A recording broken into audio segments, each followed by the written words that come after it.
네, 우리 말씀 듣기 전에 옆에 좌우에 계신 분들, 앞뒤 있는 분들과 활짝 웃으시면서 주님의 이름으로 환영합니다라고 인사하시겠습니다.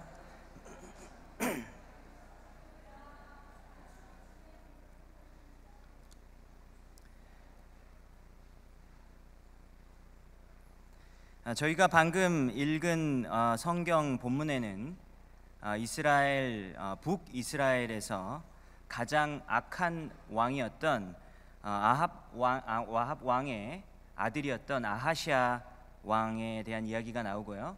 그리고 북이스라엘의 선지자였던 엘리야 선지자, 그리고 엘리야 선지자에서 엘리사 선지자로 그 사역이 넘어가는 어떤 그러한 내용이 있었습니다. 이 열왕기서의 역사적인 배경을 간단하게 말씀을 드리면 이렇습니다.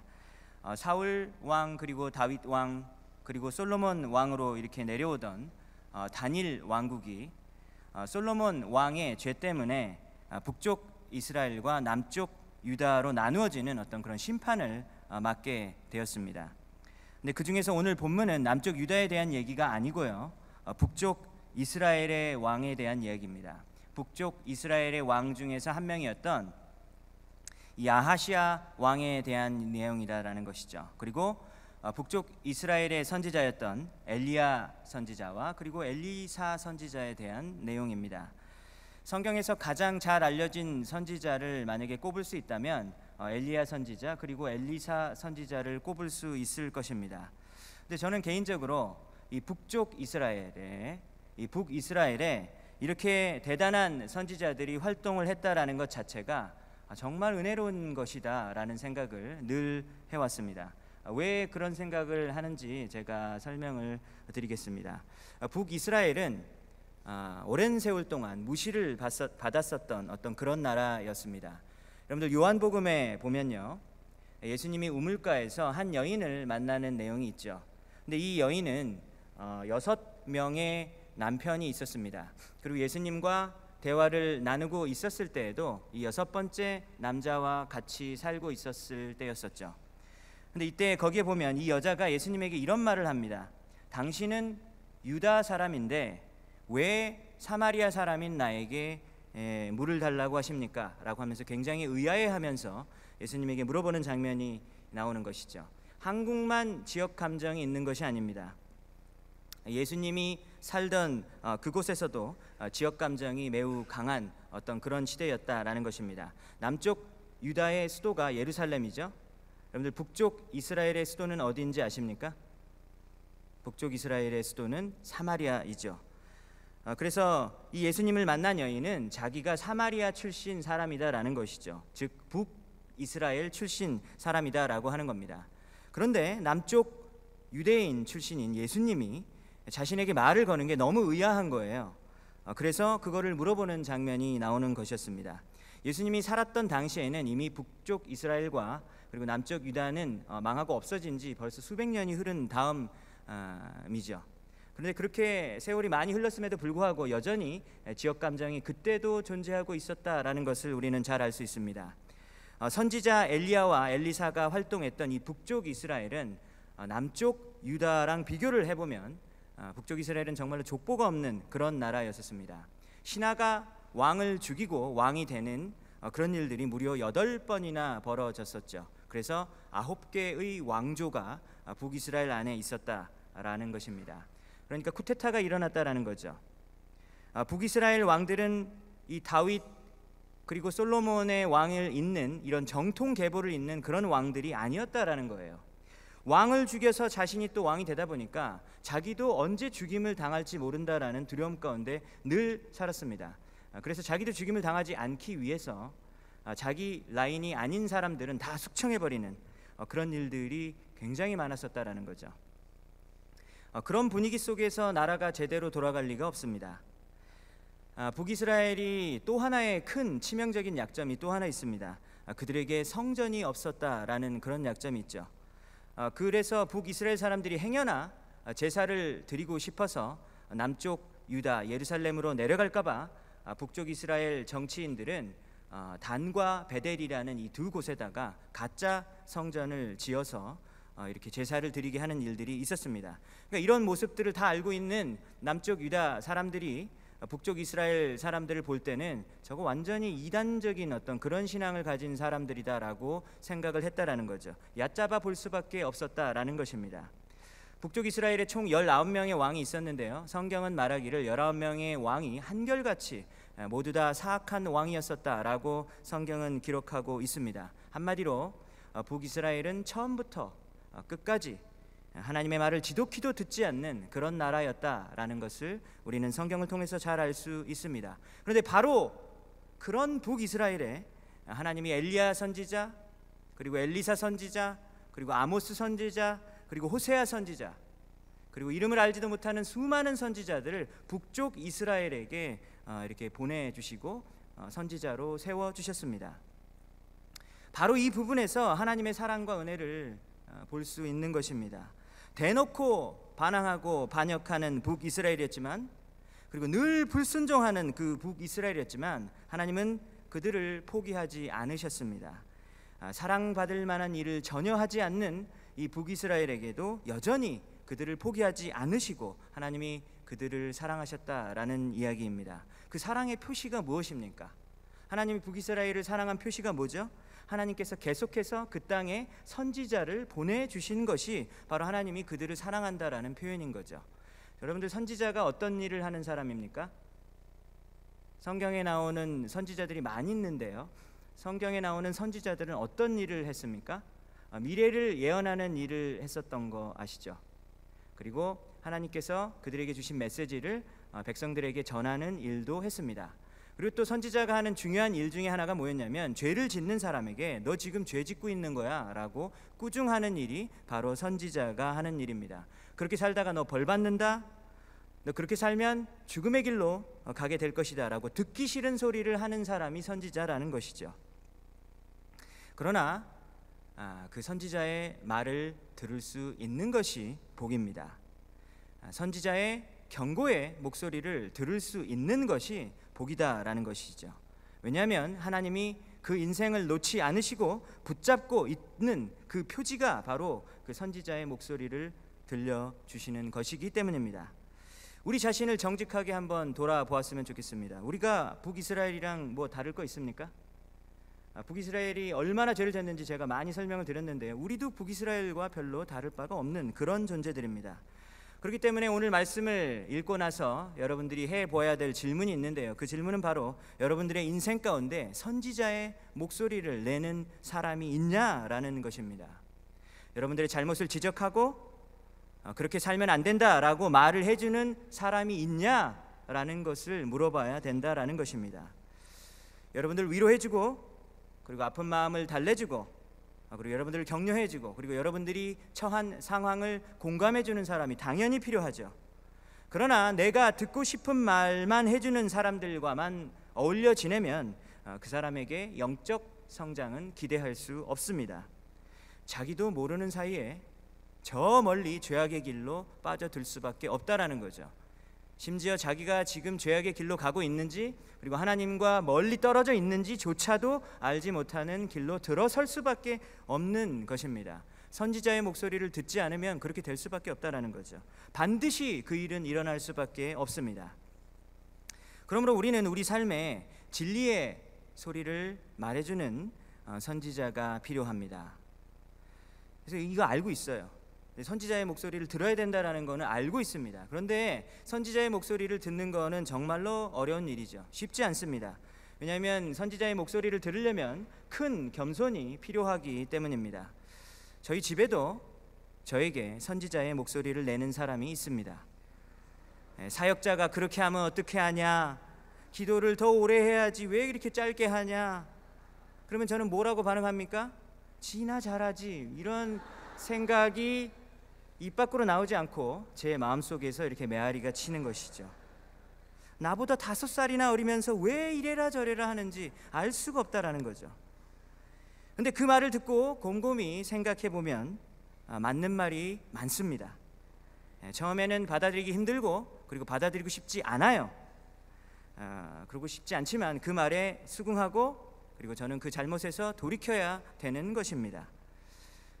그런데 어떤 경우에는 저희 가족 말고 제가 맡고 있는 학생 아니면 제가 맡고 있는 청년들에게 저는 충고를 듣기도 합니다. 저를 불러서 커피숍에서 이야기 나누면서 목사님, 설교를 그렇게 하면 어떡해요? 라고 이야기합니다. 목사님, 그때 왜 그렇게 하셨어요? 라고 이야기도 합니다.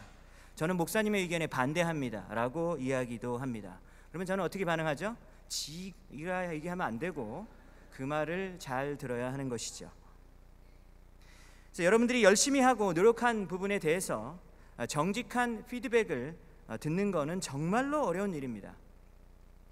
왜냐면 내가 최선을 다해서 준비를 했는데도 거기에 문제가 있다고 누가 얘기하니까 내가 얼마나 형편없고 무능력한 사람처럼 느껴지겠습니까? 그러니까 그 말을 듣는 게 얼마나 어려운지 모릅니다. 그러나 여러분, 그 쓴소리를 들을 수 없다면 우리는 망하는 길로 갈 수밖에 없다라는 것이죠. 듣지 못하는 사람에게는 결코 성장과 성숙을 기대할 수 없습니다. 여러분들, 오늘 읽은 본문 보니까 아하시아 왕이 참 어리석게 느껴지지 않습니까? 그 엘리야 말 잘 듣고 그냥 좀 오래 살지 그 왜 죽고 왜 그럴까? 이런 생각이 우리는 들 수밖에 없다라는 거죠. 그러나 여러분이 아하시아의 자리에 있었다면 여러분들은 과연 엘리야의 말을 들을 수 있었을 것 같습니까? 엘리야는 어떤 사람이냐? 열왕기하 1장 8절의 그 묘사를 보면 산에 살고 있는 사람이에요.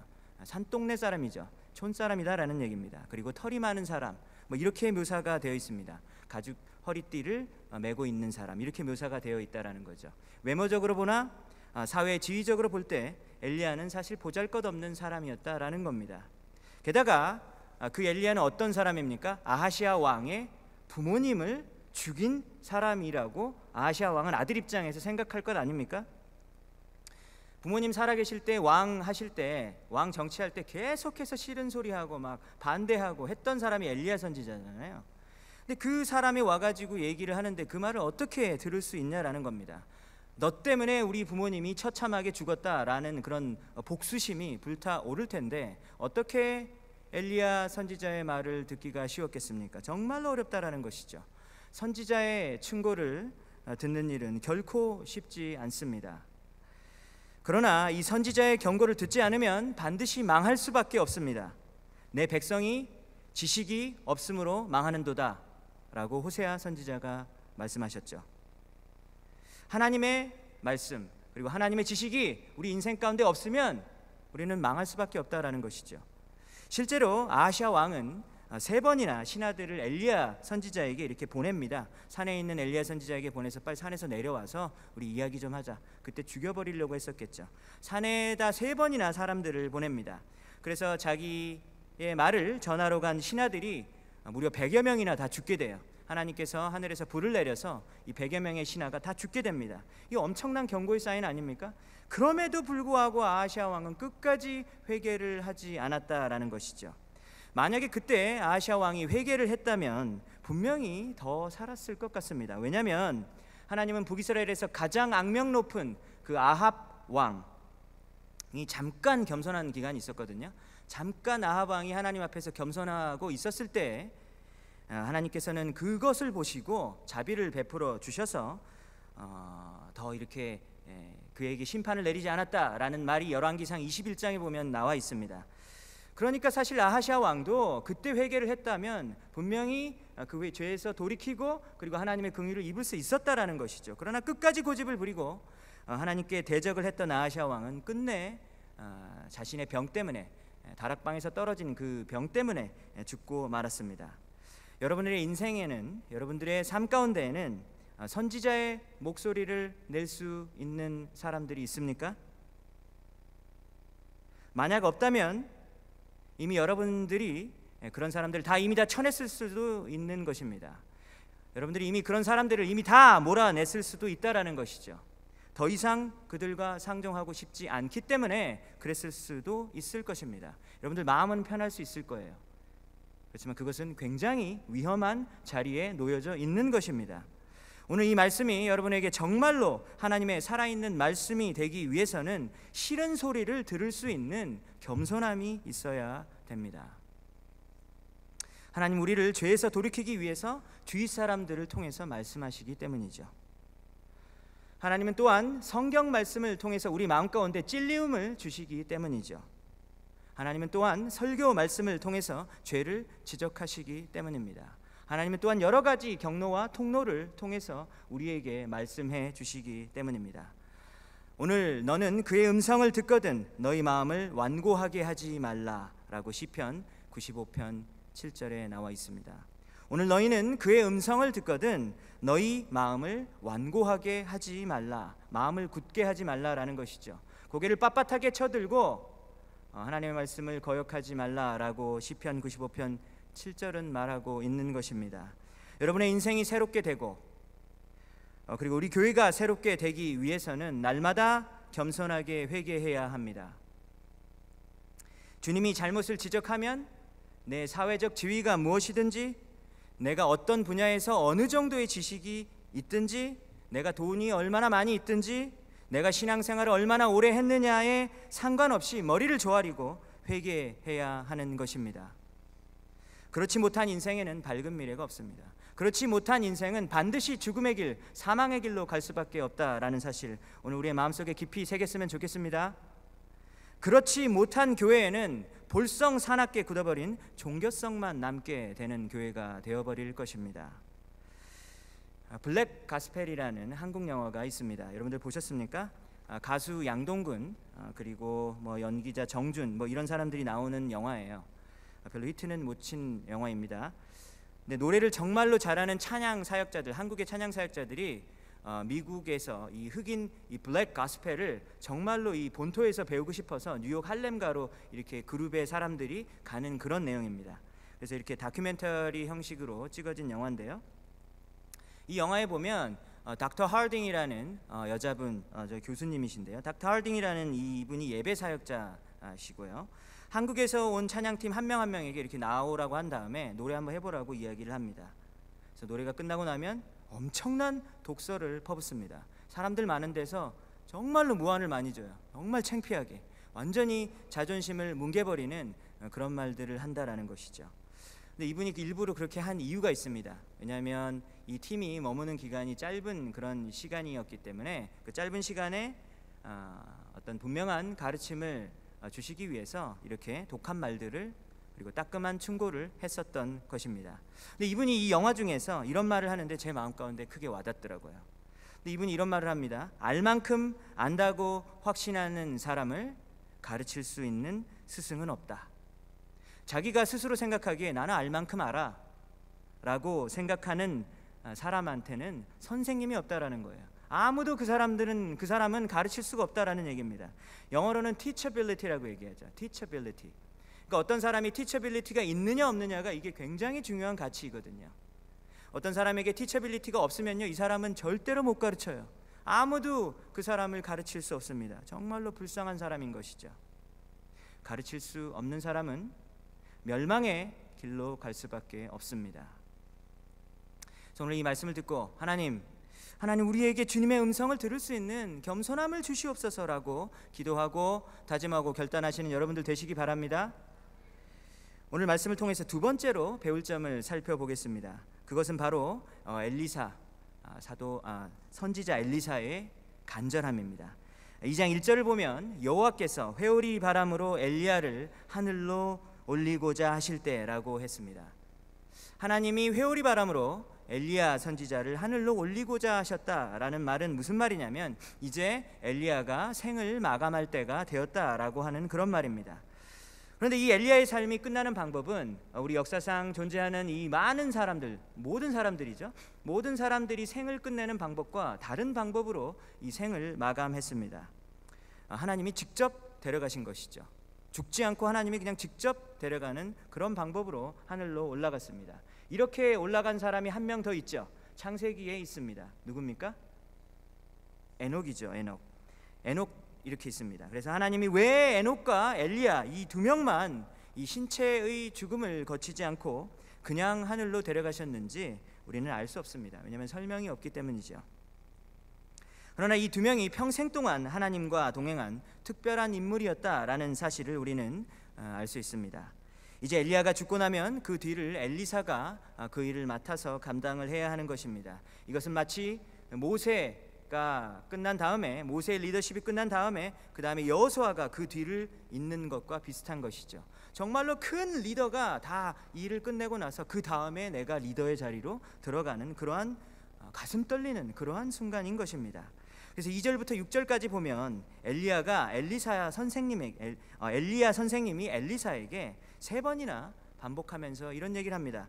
하나님이 나를 지금 베델로 보내려고 한다. 그러니까 너는 여기서 가만히 있어라. 그 다음에 이제 베델로 갔어요. 그래서 베델에서 하나님이 나를 지금 여리고로 보내려고 한다. 그러니까 넌 여기 가만히 있어라. 그래서 여리고로 갑니다. 그래서 여리고에서 또 하나님이 나를 요단으로 보내려고 한다. 그러니까 너는 여기서 가만히 있어라. 지금 뭐 하는 거죠? 엘리야는 엘리사를 완전히 떼어놓으려고 하는 것이죠. 반면에 엘리사는 이 엘리사에게 절대로 떨어지지 않으려고 합니다. 그래서 엘리사는 지지 않아요. 엘리야에게 또 이렇게 대답을 합니다. 여호와께서 살아계심과 그리고 당신의 영원히 살아계심을 두고 맹세하노니 내가 당신을 떠나지 아니하겠나이다. 이렇게 3번이나 대답을 합니다. 그래서 이 모습을 옆에서 지켜보던 까마득한 후배들이 이 모습을 지켜보고 있었어요. 마치 요즘으로 따지면 신학생 같은 사람들이죠. 이 베델의 선지자들, 그리고 여리고의 선지자들, 그리고 요단까지 쫓아온 50명의 선지자들이 이 모습을 다 지켜보고 있습니다. 그래서 이들이 보기에 엘리사가 너무 불쌍하고 딱해 보이는 거예요. 그래서 2장 3절에 보면 이렇게 질문을 합니다. 오늘 하나님께서 당신의 선생님을 데려갈 것을 아십니까? 오늘 당신 선생님 하나님이 데려간다고요. 그거 모르세요? 이렇게 물어본다라는 거예요. 이걸 한 명이 와서 이렇게 얘기를 하는 게 아니에요. 그룹으로 때려 몰려가가지고 엘리사 한 명을 놓고 이렇게 얘기를 하는 겁니다. 그것도 모르냐고. 여러분들, 이스라엘의 문화는 한국의 전통 문화랑 비슷한 부분이 굉장히 많이 있어요. 왜냐하면 체면 문화거든요. 그리고 체면과 수치심, 이런 것이 굉장히 중요한 그런 문화였습니다. 엘리사는 지금 많은 사람들 앞에서 새까만 어떤 그런 까마득하게 정말 이렇게 나이 차이가 나는 그런 후배들 앞에서 수치를 당하고 있다라는 거예요. 이 선지자 무리들은 이 질문을 했을 때 어떤 생각을 가지고 있었을까요? 그들이 한 질문에는 엘리사 선생님은 엘리야 선생님한테 너무 의지한다, 이런 얘기죠. 하나님이 하늘로 데려가는 것을 다 아는데 왜 저렇게 매달릴까? 라고 이런 뜻이 담겨져 있는 것입니다. 그러니까 엘리사가 그 말을 듣고 그들에게 이렇게 얘기하죠. 나도 안다. 나도 알아. 너희는 잠잠해라. 라고 이렇게 대답할 뿐입니다.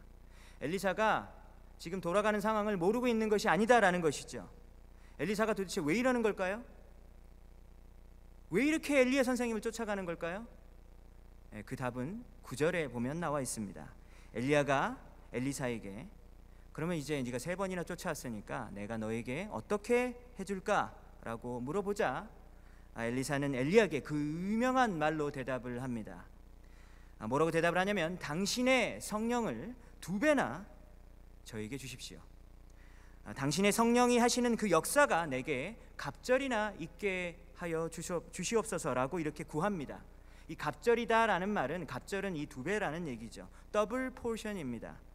여러분들, 엘리사가 굉장히 야심적인 사람인가요?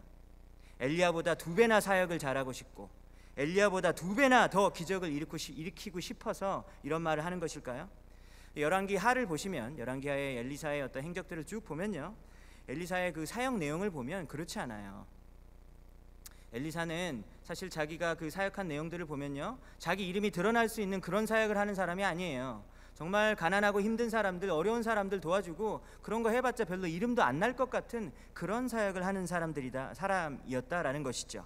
그렇기 때문에 엘리사에게 어떤 야심이 있었다, 이렇게 해석하는 것은 잘못된 해석입니다. 신명기 21장에 보면 아버지가 첫째 아들에게 다른 아들보다 2배나 더 되는 유산을 물려준다라는 말씀이 있습니다.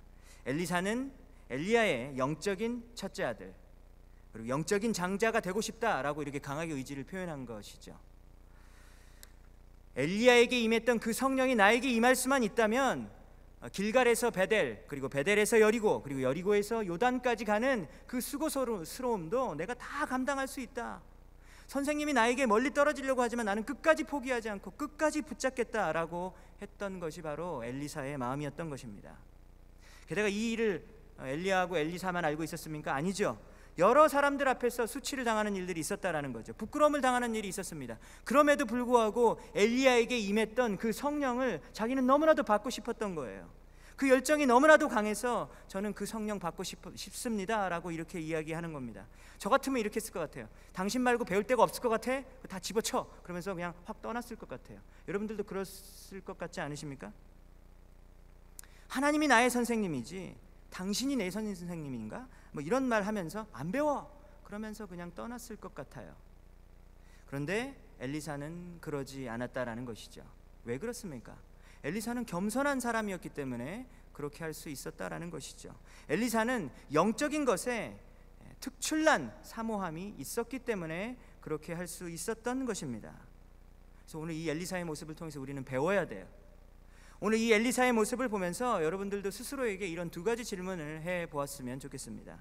첫 번째 질문은 나는 하나님께 간절히 구하고 있는가?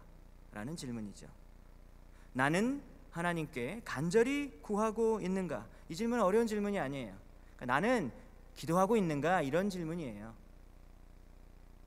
우리가 그 대강 막 주문처럼 하는 그런 기도 말고요.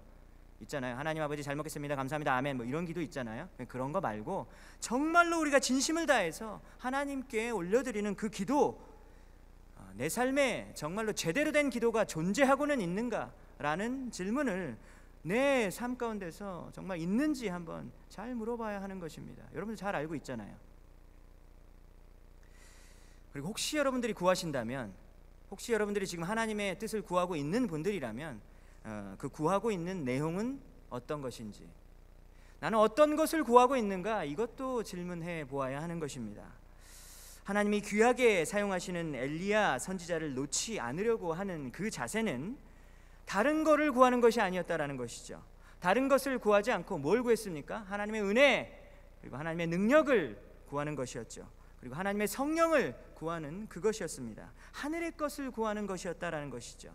다른 어떤 것을 구하지 않고 성령을 구하는 모습이 바로 엘리사가 가지고 있었던 모습이다라는 것입니다. 여러분들 야고보서 2장 2절과 3절에 보면 이런 말씀이 있어요. 너희가 얻지 못함은 구하지 아니하며. 우리 하나님한테 못 받아요. 왜 못 받죠? 하나님한테 안 구하니까 하나님이 안 주신다라는 것이죠. 구하여도 받지 못함은 정욕으로 쓰려고 잘못 구하기 때문이다. 우리가 기도하는데 그 기도 내용이 하나님의 뜻에 합한 기도의 내용이 아니라 내 욕심을 채우려고 하는 기도, 내 그냥 어려운 상황을 모면하려고 하는 그런 기도의 내용들이 너무나도 많다라는 것이죠. 하늘의 것을 받기 위해서는 반드시 내 육체를 쳐서 복종시켜야 하는 것입니다. 하늘의 것을 받기 위해서는 반드시 내 육체를 쳐서 복종해야 된다라는 것이죠. 그렇게 해야만 영이 지배하는 삶을 살 수 있습니다. 영이 지배하는 삶을 살지 않으면 당연히 육이 지배하는 삶을 살 수밖에 없죠. 내 육신의 본능이 지배하는 삶이 아니라 우리 안에 계신 성령님이 지배하는 삶을 살고 싶지 않습니까? 너무 살고 싶잖아요. 근데 우리는 기도의 자리를 뭐에 뺏깁니까? 잠 더 잔다고 기도의 자리를 늘 뺏기죠. 우리 기도해야 되는 거 알고 있음에도 불구하고 다른 일 바쁘다고 우리는 기도의 자리를 늘 뒷전으로 미루는 경우가 얼마나 많은지 모릅니다. 우리 예배 중요합니까? 예배 중요하죠. 예배 중요한 거 알면서 예배 시간에 지각할 때 있잖아요. 지각하신 분들에겐 죄송하지만 1년에 한두 번 늦는 거는 이해합니다. 그런데 1년에 52주 중에서 한 45번 늦는다? 이건 뭔가 문제 있는 거잖아요. 그렇죠? 우리가 잡 인터뷰에 늦는 사람을 한 명도 못 봤습니다. 예배 시간에는 늦는다라는 것이죠. 우리가 이렇게 살아서는 안 된다라는 것입니다. 하나님의 능력을 받는 자만이 삶의 열매가 맺힐 수 있습니다. 가는 곳마다, 내가 가는 곳마다 복음이 퍼지는 놀라운 일들이 벌어지려면 우리는 하늘의 능력을 받아야 된다라는 거예요. 엘리사가 원했던 그 하늘의 능력을 우리가 받아야지 우리의 삶을 통해서 하나님의 역사가 일어날 수 있죠. 왜냐하면 우리의 싸움은 혈과 육에 관한 것이기 아니기 때문입니다. 엘리사는 영적인 일에 특출한 열심이 있었던 사람입니다. 여러분들에게도 영적인 일에 특출한 열심이 있으십니까? 우리에게 이 영적인 갈급함이 있습니까? 라는 이 질문을 오늘 여러분들이 스스로 해보시기 바랍니다. 오늘 들은 말씀을 정리해 보겠습니다. 오늘 들은 말씀은 두 가지로 정리할 수 있습니다. 첫 번째는 하나님은 늘 불순종하고 죄를 지었던 이 북이스라엘에 여러 선지자들을 보내셔서 진리의 말씀을 듣게 하셨습니다. 그것이 바로 하나님의 사랑의 표현이다라는 것이죠. 우리의 삶 가운데서도 선지자의 목소리가 반드시 필요합니다.